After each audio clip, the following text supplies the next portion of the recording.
Welcome to another trade of the day here at Trader TV Live. It's pretty simple this time. We had a huge down day in the markets yesterday, led by the NASDAQ, led by the tech sector, inflation concerns, pullbacks, all of this good stuff. But hey, we got ourselves a turnaround Tuesday in the overall markets and the NASDAQ. And when it came in and we're 0.5% to the upside, started thinking about what stocks set up. One that stood out to me is going to be Nvidia here. And we're going to show you, as always, I start with a higher time frame. It's a 15-minute chart. But when you have a wipeout like this, 205, break that 200 psychological level, and then form the base of 196, some of these levels don't even make too much of a difference.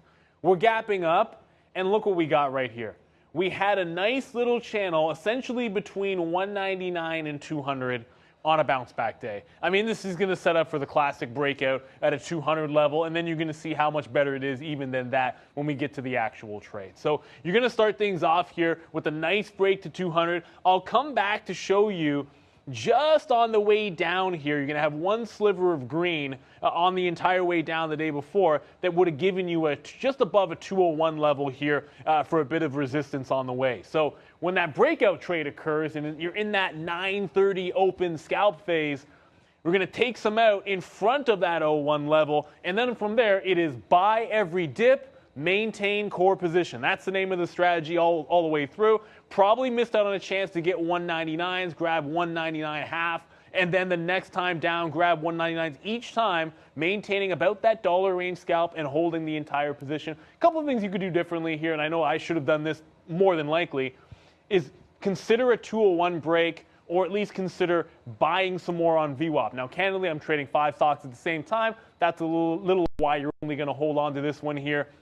And once it goes up, I've got my target area set. We just let the rest of this trade ride. Could have had a little bit longer, but when I go back into yesterday's flush, this is your just over $204 range and then just under 206. Once we entered that target range, I was looking for a turn, and if that turn occurred, I was going to get out. We're going to end up stopping out when it enters that channel, and immediately you're going to see the kind of severity of this candle. We drop back in. That stops me out. From that point on, there was no real re-entry, so you didn't get any pullback into VWAP to re-enter the trade, but this was a simple story.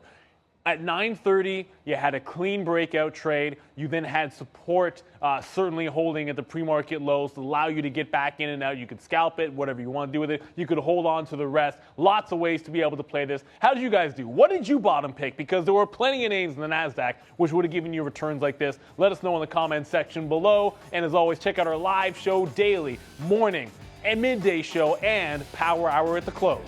See you in the market.